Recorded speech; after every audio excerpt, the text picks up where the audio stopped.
సాధారణంగా సుబ్రహ్మణ్యేశ్వర స్వామి వారి యొక్క చిత్తరువుని ఎవరైనా ఇలా చూశారనుకోండి, ఆయన మూర్తిని ముద్దులు మూట కట్టేస్తున్నాడండి అంటారు. ఎంత అందంగా ఉంటాడంటే ముమ్మూర్తుల వాళ్ళ అమ్మగారి పోలిక. అంటే మరో మాటలో చెప్పాలి అంటే పార్వతీదేవి పోలిక. అంత అందంగా ఉంటాడు ఆయన. మహానుభావుడు ఆ విభూతి రేఖలు పెట్టుకుని, ఆ కుంకుమ పెట్టుకుని, ఆ చేతిలో శక్తి శూలాన్ని పట్టుకుని నిలబడితే ఆ వల్లీ దేవసేన సహిత సుబ్రహ్మణ్యేశ్వర స్వామి వారి దర్శనము చేసినంత మాత్రం చేత మనస్సు లయమైపోతుంది. అయితే అనేకమైనటువంటి దేవతాంశములు జన్మించాయి.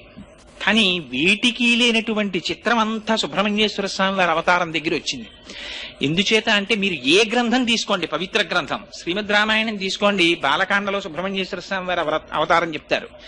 భారతం తీసుకోండి, సుబ్రహ్మణ్యేశ్వర స్వామి వారి గురించి చెప్తారు. వామన పురాణం తీసుకోండి, సుబ్రహ్మణ్యేశ్వర స్వామి వారి గురించి చెప్తారు. స్కాంద